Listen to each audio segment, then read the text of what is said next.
es una línea de trabajo, yo creo que ha sido histórica y además pienso que con el tiempo muy acertada en que hemos mantenido una relación con todas las escalas de la producción arquitectónica, la escala de los edificios, la escala de las ciudades y sus territorios y la escala incluso del diseño en su elemento más de arquitectura interior. Incluso tengo que recordarte que yo me inicio en la arquitectura haciendo muebles, es decir, que realmente mis primeros años fue produciendo muebles y trabajando para fábricas de muebles. Incluso mi hijo, que es arquitecto, lleva 10 años con esta escala de la arquitectura interior y de producción de muebles, que estoy muy orgulloso de que haya cogido mis comienzos, a lo mejor también porque es una línea de trabajo que realmente tiene un futuro impresionante. Por lo tanto, estas tres escalas, arquitectura, urbanismo y diseño, yo creo que han ido muy conjugadas en un sistema de trabajo que yo creo que el estudio, globalmente el estudio, hemos producido, hemos reflexionado y hemos realizado trabajos. Y yo creo que ese feedback de las escalas ha sido muy beneficioso para entender la arquitectura desde todas estas escalas.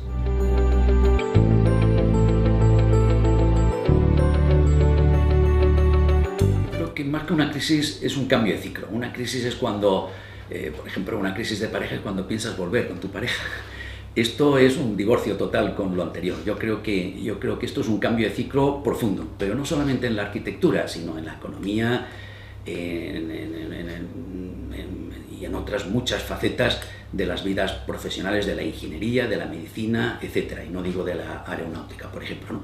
Entonces la arquitectura está sujeta también a un cambio de ciclo importante en donde las cosas nunca serán como fueron.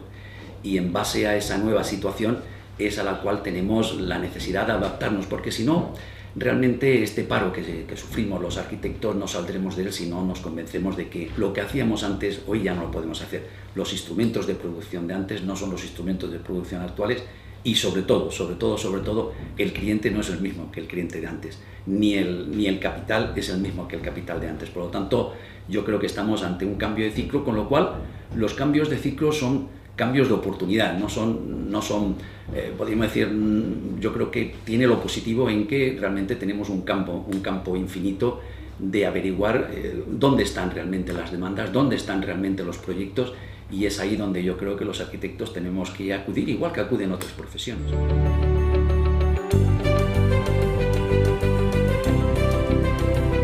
Yo creo que fundamentalmente en la investigación y en la innovación, y esto dicho así es fácil decirlo, pero, por ejemplo, nos hemos visto obligados pues, a tomar contacto con los procesos de producción de la industria. Yo creo que algunas veces he comentado en algunas conferencias que a mí me recuerda esto a la etapa del Renacimiento, la etapa de nuestros grandes arquitectos de final de siglo. Incluso cuando de estudiante iba a ver la Sagrada Familia, veía los planos de Gaudí y realmente habían unos alzados magníficos, extraordinarios, pero después uno se preguntaba cómo se hacía aquello. Claro, la explicación es que habían grandes maestros artesanos, es decir, de la piedra, del hierro y de mil facetas, pero maestros artesanos, tan maestros como Gaudí, cada uno en su faceta. Los arquitectos tenemos la enorme virtud y también dificultad en diseñar el orden geométrico, el orden de la arquitectura, casi nada. Pero después realmente lo que ahora mismo las industrias nos están ofreciendo es la profesionalización de la propia industria, es decir, los sistemas de montaje, casi cómo montar la fábrica de la producción. Entonces, estas fábricas se nos han convertido en los grandes maestros artesanos y con ellos hemos iniciado con algunos acuerdos de investigación en donde casi con un I+D mutuo, ellos atienden nuestras demandas porque nosotros sabemos dónde están las demandas y los problemas de las obras, y ellos nos aportan las tecnologías industriales, las tecnologías fabriles, que son la sustitución de aquellos grandes maestros artesanos. Con lo cual, yo diría que sin esta colaboración, yo hoy veo muy difícil avanzar en la producción arquitectónica. Por supuesto, este es el gran reto. Este es absolutamente el gran reto. Es decir, yo tengo algunas anécdotas cuando trabajamos en Sudamérica que íbamos con nuestros currículos, ¿no? Y al final, al cabo de media hora de explicarles nuestras enormes bondades de estos años en España, estos años democráticos, de haber hecho muchísimas obras y algunas premiadas, al final el inversor te decía: mire usted, señor Seguí, usted es arquitecto y entiendo que la obra tiene que ser bonita, es un problema suyo, que tiene que estar perfectamente construida, sin humedades, sin grietas, y sin ningún error. Por lo tanto, la garantía esta que usted me dice de CENAL la doy por sabida. Lo que realmente nos pedían era el control económico de la obra. Es decir, el problema es que hoy en día el inversor ya no es el inmobiliario, el inversor ya son fondos financieros que han profesionalizado mucho su discurso financiero y lo que te piden son plazos y controles económicos. Y eso entra a formar parte también de la asignatura pendiente en la arquitectura. La arquitectura no es solamente un acto formal de crear un objeto bello, que lo es, sin lugar a dudas lo es también el compromiso de cumplir con quien te encargue el proyecto en plazos y en tiempos y en dinero. Y efectivamente no nos sirven los instrumentos que antes trabajábamos. Por ejemplo, no quiero hablar de marcas, pero por ejemplo el AutoCAD no nos sirve.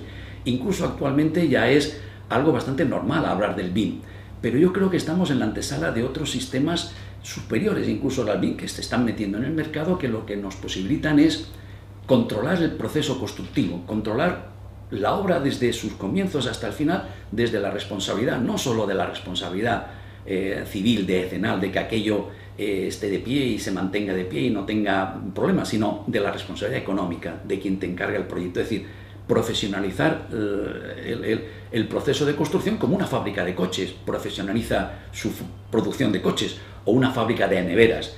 Realmente yo creo que los arquitectos esto es la gran asignatura pendiente y es lo que en estos momentos nos están solicitando los nuevos financieros que buscan sus rentabilidades, mucho menos salvajes que las de antes, rentabilidades industriales, pero que nos exigen a nosotros profesionalidad también industrial en sus discursos. Y yo creo que ahí es donde hay un campo de trabajo infinito, un campo de trabajo, a mí me parece, muy importante para hablar de arquitectura.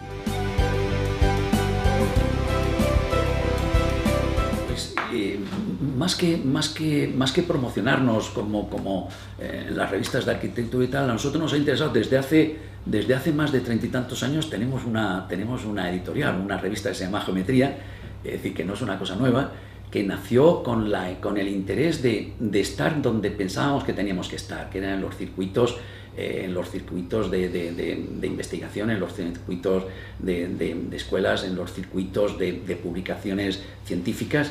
Y esa geometría que nació de una manera casi espontánea dentro del estudio, es propiedad del estudio, hoy en día es una editorial que sigue publicando tesis doctorales importantes o incluso trabajos nuestros de investigación que llevamos con las industrias, que ambas partes. Y por otro lado, promocionamos y financiamos el Taller Internacional de Paisaje, que es un taller que tenemos organizado con las principales escuelas de arquitectura de España y europeas, en donde una vez al año nos reunimos también para de alguna manera reflexionar profundamente en estos problemas. Es otra manera de promocionarse, lo veo más interesante. Esta ha sido nuestra línea de trabajo y que en estos momentos pues siguen coexistiendo pues con otras líneas que me parecen muy interesantes, que es las líneas que organizáis vosotros poniendo en contacto profesionales e industrias, que a mí me parece muy adecuados para obtener todos estos intereses comunes y todos estos objetivos que hemos estado hablando en la entrevista. Muchísimas gracias por habernos atendido y esperamos vernos. Muchas gracias, ahora haremos dentro de 10 años.